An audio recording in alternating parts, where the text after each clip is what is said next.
ज्योति चर्चमा आएको जति सबै विश्वासी भएको भए त्यो ज्योति चर्चमा अहिले अटाउँदैन मान्छे। यो हप्ता पनि नयाँ मान्छे आछ, उठाछ, स्वागत छ भनेछ। अर्को हप्ता पनि नयाँ मान्छे आछ, त्यो मान्छे आउँदैन, अर्को हप्ता आउँदैन। फेरि अर्को हप्ता पनि नयाँ मान्छे आउँछ, अनि अर्को हप्ता त्यो नयाँ मान्छे आउँदैन।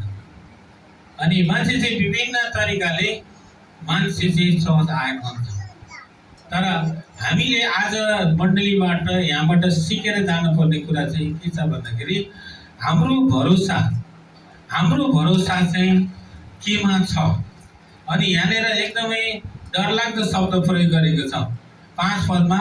परमप्रभु भन्नुहुन्छ, श्रापित होस् त्यो मानिस जसले मानिसमाथि भरोसा राख्छ।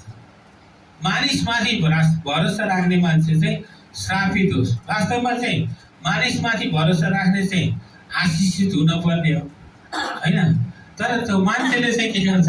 धोका दिन्छ।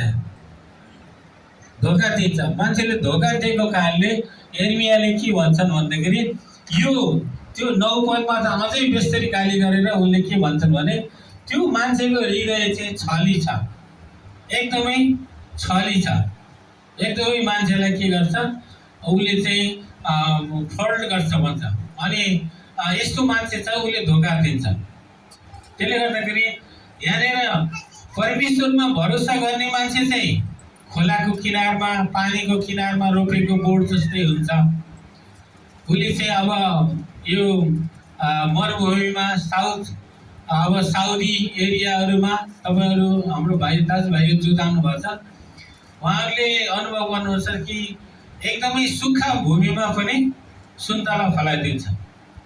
त्यो चाहिँ आशिषित हो।